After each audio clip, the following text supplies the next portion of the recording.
Buenos días, yo soy María Urbano, la R4 de Oncología Médica del Hospital de Txagorritxu y hoy os vamos a hablar sobre gérmenes y su asociación con el cáncer. Entonces, un poquito a modo de introducción, pues ¿por qué hemos elegido este tema, no? Pues justo la SEOM, que es la Sociedad Española de Oncología Médica, pues ha sacado a principios de este año este póster que es sobre las cifras de cáncer en España en 2025. Como hemos visto, la incidencia para este año es aproximadamente de unos 300.000 casos nuevos y en cuanto a la mortalidad, bueno, pues el cáncer sigue siendo la primera causa de muerte en los varones y la segunda causa de muerte en las mujeres. Es cierto que durante estos últimos años, pues la mortalidad ha ido disminuyendo, sobre todo por la prevención, que sobre todo gracias a nuestros compañeros de medicina de familia, también a diagnósticos precoces, avances terapéuticos y que sobre todo ha disminuido mucho el índice tabáquico en los hombres. En cuanto a la supervivencia, bueno, pues todos sabemos que cada vez hay más supervivientes del cáncer y en los últimos 40 años, pues esta supervivencia se ha visto duplicada. En cuanto a los factores de riesgo, un tercio de las muertes por cáncer se deben a 5 factores de riesgo evitable.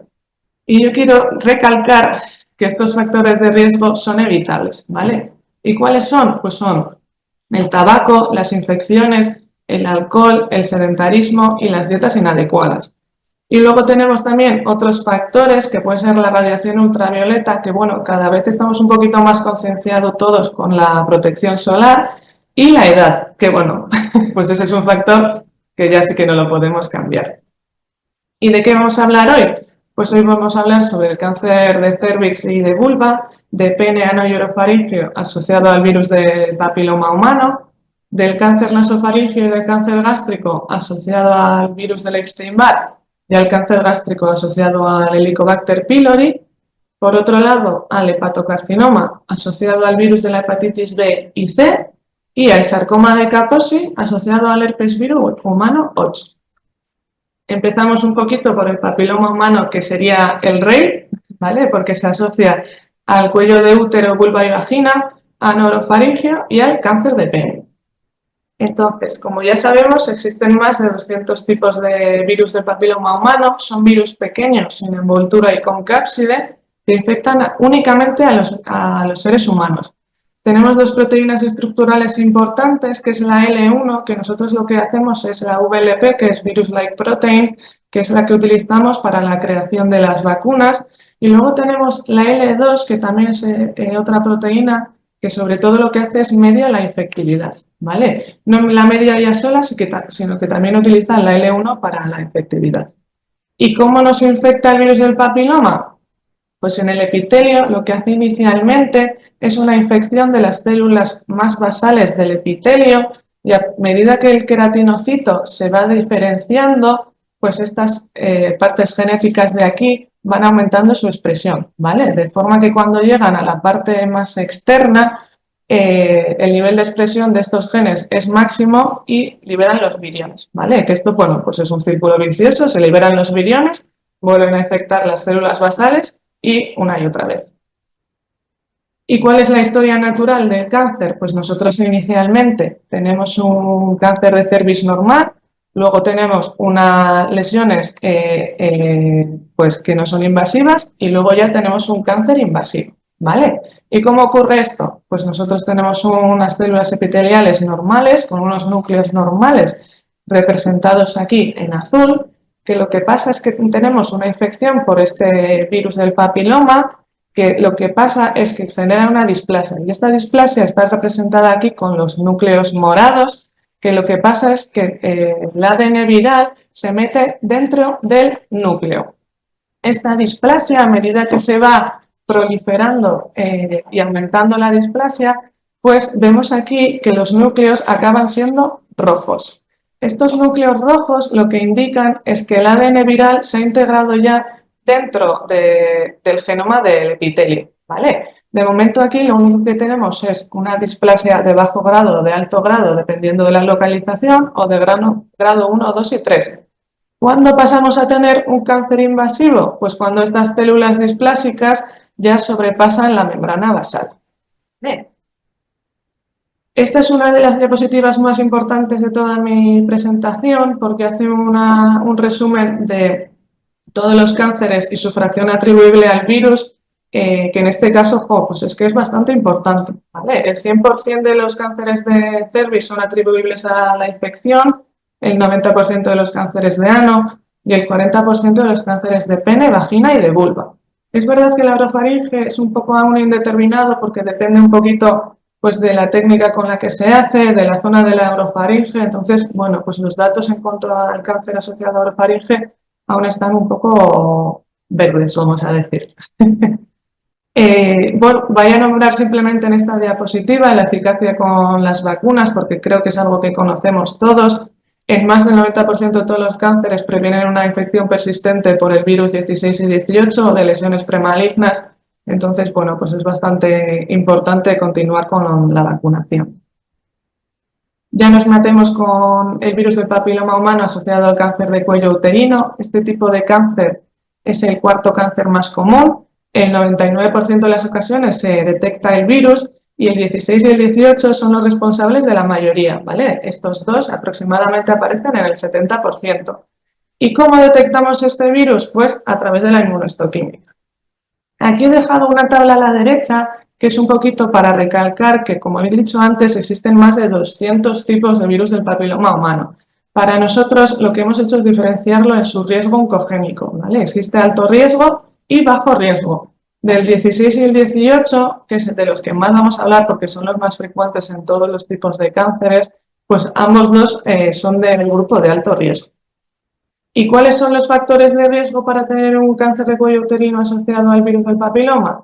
Pues el inicio temprano de las actividades sexuales, tener múltiples parejas o que estas parejas sean de alto riesgo, antecedentes de infecciones de transmisión sexual, tabaquismo, antecedentes de neoplasia, lesiones precursoras o una inmunosupresión. ¿Y cómo es esta histología? Pues en el 75% de los casos esta histología es de un adenoescamoso, ¿vale? El 60% de los casos está asociado al número 16. En el 25% tenemos escamosos, ¿vale? Que también el 40% está asociado al virus 16 y aproximadamente un 30% al número 18. Es verdad que los escamosos están aumentando su incidencia, sobre todo en pacientes jóvenes, y sí que tienen una diferenciación glandular que le ofrece un peor pronóstico. Y bueno, pues este virus del papiloma es tan importante su asociación que incluso en la última clasificación de la OMS se cambió la clasificación en el 2020 en carcinomas independientes al virus del papiloma y carcinomas asociados. Pasamos ahora al cáncer de vulva y vagina. Este cáncer, al cáncer de vulva. Este cáncer aparece sobre todo a partir de los 68 años. Otra vez, el 16 y el 18 son los más frecuentes y habitualmente aparecen en estadios precoces. ¿Por qué? Porque suelen ser lesiones que están en la vulva o en el perineo, que bueno, pues pueden sangrar, pueden dar picor o puedes notarte algún bultito y las pacientes pues rápidamente lo detectan y acuden a su médico de primaria o a cualquier médico referente, ¿vale? Entonces, en cuanto a los estadios precoces, el estadio 1 es cuando afectan al bulbo, a la vulva o al perineo y el estadio 2 sería ya cuando está en la uretra, en el ano o en la vagina. En cuanto al cáncer de ano, pues no nos podemos olvidar, porque es verdad que es un poco un cáncer olvidado, pero es más común que el cáncer de cuello uterino en mujeres blancas de 65 años. Es una diferenciación escamosa y el 90% está otra vez afectado por el virus 16 o el 18. La incidencia es mayor en mujeres que en hombres, excepto en los hombres que tienen relaciones sexuales con otros hombres, y también hay un aumento de riesgo en pacientes que son VIH positivos. Y bueno, ¿cuáles son también los factores de riesgo? Pues tener una infección por VIH, un mayor número de parejas sexuales, relaciones anales receptivas, verrugas genitales, tabaquismo o una inmunodepresión crónica. Pasamos al cáncer orofaringeo, que son cánceres escamosos asociados o no al virus del papiloma, ¿vale? En estos tipos de cánceres es importantísimo, más bien casi obligatorio, hacer la determinación del virus del papiloma, ¿vale? Y he dejado un poquito aquí a la derecha la tabla de diferencias de los virus, de la presentación es sobre todo de cuando está asociado al virus del papiloma y cuando no está asociado. Me voy a centrar en los asociados al virus, ¿vale? Es verdad que en el subgrupo de estos pacientes, pues además de aparecer en pacientes mayores de 60 años, pues también hay unos subgrupos de pacientes que aparecen en más jóvenes.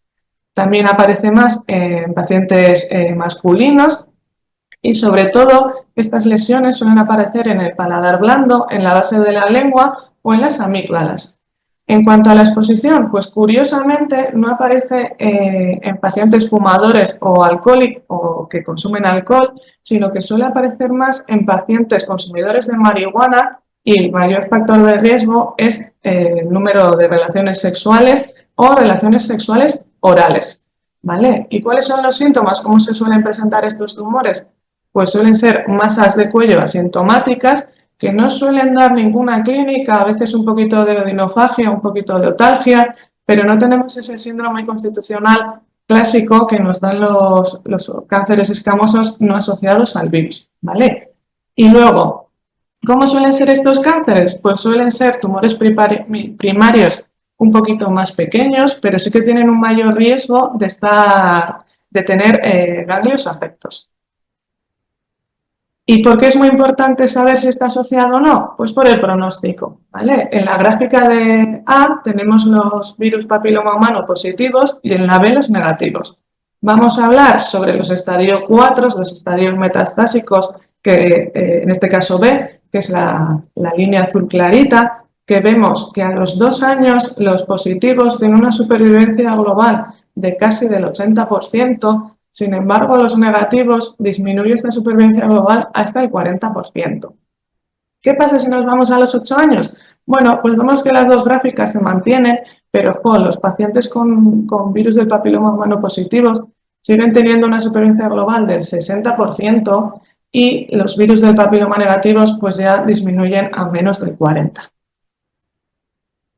Y pasamos al último asociado al virus del papiloma humano, el cáncer de pene, que es verdad que es un tipo de cáncer bastante poco frecuente a nivel mundial, pero que en algunas partes como África, Sudamérica o Asia puede llegar a representar un 10% de los cánceres masculinos, ¿vale? No todos los cánceres genitales externos están asociados a la infección y sí que es verdad que tiene una fracción atribuible del 40% al virus 16 y 18.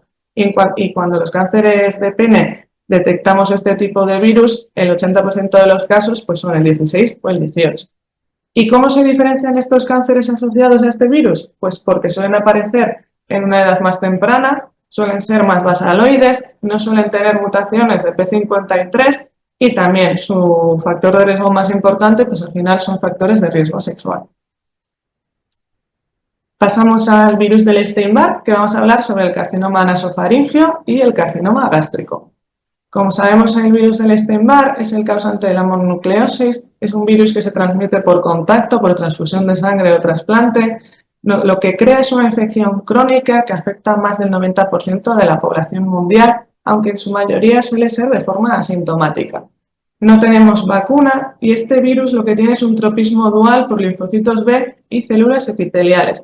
Al tener este tropismo dual, pues claro, lo que podemos tener pues son cánceres tanto hematológicos como sólidos. Y en los sólidos son los nasofaringios y gástricos. He querido poner aquí la proteína de ETNA1 porque es una proteína que encontramos en todos los tipos de cánceres y es la que sobre todo nos da una inestabilidad del genoma. Ahora asociado al cáncer nasofaríngeo, pues este tipo de cáncer tiene una baja incidencia, es el 0,7% de todos los cánceres que se diagnosticaron en 2018, pero hay que tener en cuenta que el 50% de estos cánceres que se diagnosticaron fueron la mitad, el 50% fueron en China. Entonces, bueno, pues cuando tenemos un paciente delante, tenemos que tener un poquito en cuenta su demografía para pensar pues, en un tipo de cáncer o en otro. ¿Vale?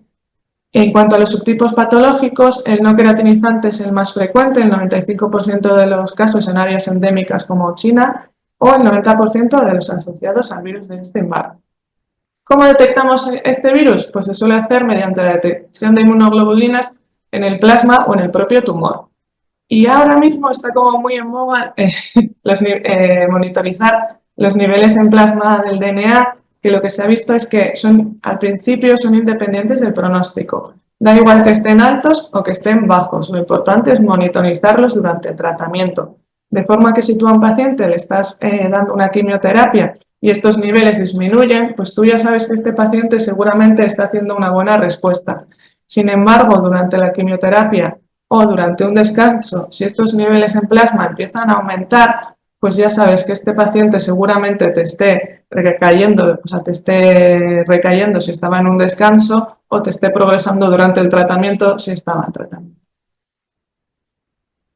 Bueno, esta es una diapositiva un poquito extensa, vamos a centrarnos sobre todo en la primera parte y es un poquito cómo funciona el virus de Steinbach, ¿vale? Al principio tenemos un epitelio del nasofaringeo normal con unos cancerígenos que pueden ser, pues, por ejemplo, el tabaco o el alcohol, que esto lo que nos hace es una activación de la telomerasa y una pérdida de diferentes partes de los cromosomas, dándonos unas células displásicas, unas células precancerosas. Que además, si a estas células le sumamos una infección por el virus de Epstein-Barr, que como hemos dicho antes son infecciones crónicas y en su mayoría sintomáticas, lo que pasa es que tenemos una activación de genes de latencia, que estos genes de latencia pues son estos que aparecen aquí abajo, el LMP1, el LMP2, ERNA1, BART, EVERS y BARF1. Cada uno hace muchísimas cosas, como podemos ver aquí, pero lo importante y el objetivo global es lo que pone aquí arriba, que es la expansión clonal de las células infectadas por este virus, ¿vale? Para que luego tengamos una formación tumoral y después una progresión tumoral. Durante esta formación y esta progresión tumoral tenemos muchísimas activaciones, una hipermetilación, una alteración de la vía NF-kappa beta, una mutación de los modelos de histocompatibilidad clase 1, alteraciones del TP53 o del RAS, que simplemente pues, bueno, son factores que confieren mayor agresividad y que tienen más riesgo también de tener metástasis a distancia o recurrencias locales. En cuanto al virus de Steinbach asociado al adenocarcinoma gástrico, el 10% de los carcinomas gástricos son portadores del genoma de este virus, suelen aparecer sobre todo en la parte proximal, suelen tener una menor afectación ganglionar y una elevada expresión del PDL1. Esto le confiere una mayor respuesta a la inmunoterapia y una mejor supervivencia. Y en este caso sí que se ha visto que unos niveles iniciales de IgA-VCA si son más altos es que tienen mayor riesgo de después desarrollar un carcinoma gástrico. Pasamos al Helicobacter pylori asociado al cáncer gástrico, que, bueno, como sabemos, el Helicobacter pylori es una bacteria gram negativa, es la infección bacteriana crónica más común en humanos, es un grupo carcinógeno humano para grupo 1 y tenemos diferentes cepas. La más importante y las más virulentas son las citotóxicas asociadas al gen CAG-A y que, bueno, eso lo voy a explicar en la próxima diapositiva un poquito. Esta bacteria se asocia a linfomas MALT que suelen tener muy buen pronóstico y al cáncer gástrico. Y bueno, ¿cómo funciona un poquito el Helicobacter? Pues nosotros tenemos una mucosa gástrica normal, que luego lo que tenemos es una infección por el Helicobacter pylori o una colonización y una activación que nos hace tener una gastritis activa superficial, después una activa profunda, una crónica atrófica, que ya lo que nos genera es una metaplasia intestinal, una displasia y por último un adenocarcinoma gástrico.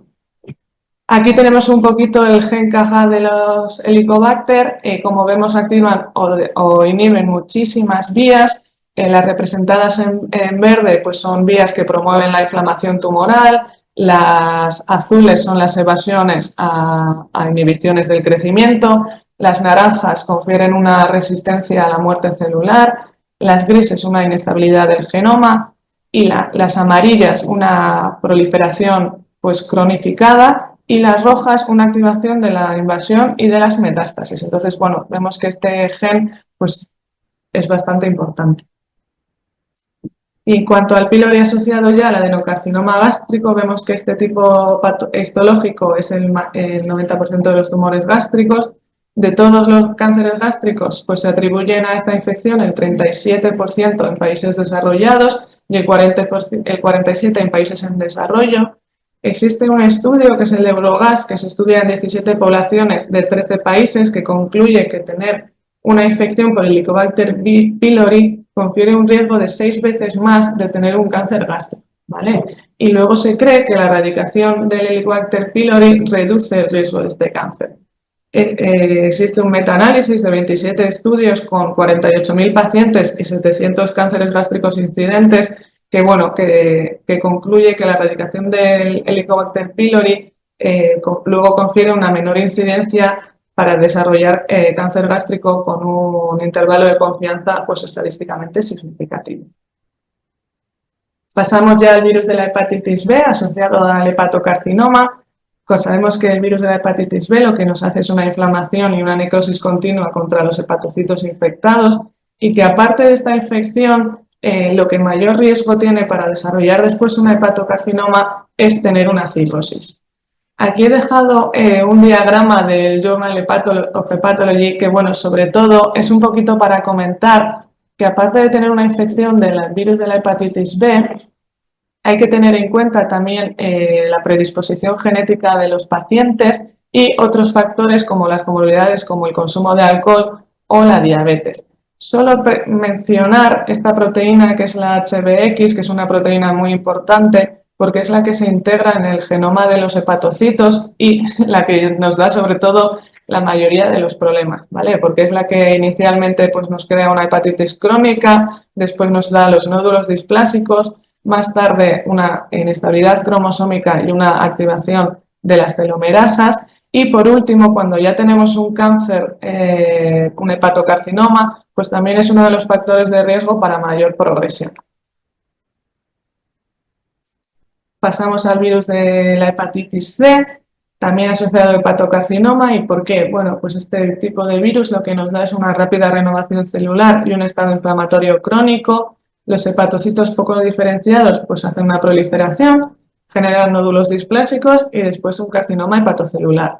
También son hepatocarcinomas que se desarrollan casi exclusivamente en etapas de cirrosis.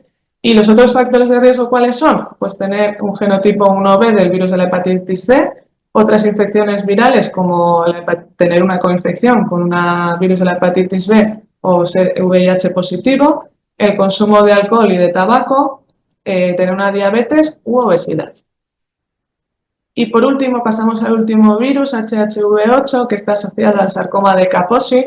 También es un agente cancerígeno biológico del grupo 1, infecta células linfoides y epiteliales y endoteliales, que lo que nos hace pues también tener cánceres hematológicos y cánceres sólidos. Sobre todo los hematológicos son en contexto de infección por VIH. ¿Y cuáles son los genes involucrados en su latencia? Pues sobre todo estos tres, los LANA, la ciclina viral y el VFLIP, que lo que nos hace es sobre todo una proliferación clonal.